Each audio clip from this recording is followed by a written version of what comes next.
চট্টগ্রামে এক কিশোরী যাত্রীকে বাসের ভেতর আটকে দলবদ্ধ ধর্ষণের অভিযোগ উঠেছে। এ ঘটনা হওয়া মামলায় বাস চালক ও সহকারীকে গ্রেপ্তার করেছে পুলিশ। আজ বুধবার নগরের বিভিন্ন জায়গায় অভিযান চালিয়ে তাদের গ্রেপ্তার করে চান্দগাঁও থানা পুলিশ। গ্রেপ্তারকৃতরা হলেন চালক মোহাম্মদ লোকমান ও তার সহকারী মোহাম্মদ হানিফ। এছাড়া বাসটির সুপারভাইজার মোবারক হোসেনকে গ্রেপ্তারের চেষ্টা চালাচ্ছে পুলিশ।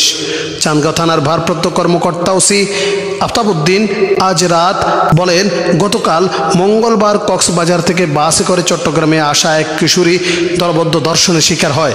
বাসটি নগরের বহদ্দারহাট বাস টার্মিনালে সন্ধ্যা 7:30টায় আসার পর ওই কিশোরীকে বাসের ভেতর আটকে রাখা হয়। পরে সেখানে চালক, তার সহকারী ও বাসের সুপারভাইজার তাকে ধর্ষণ করেন। ওসি আরও বলেন, ঘটনার শিকার কিশোরী বিষয়টি পুলিশকে জানানোর পর আসামিদের গ্রেপ্তারে অভিযান শুরু হয়। চালক ও তার সহকারীকে গ্রেপ্তার করা হয়েছে।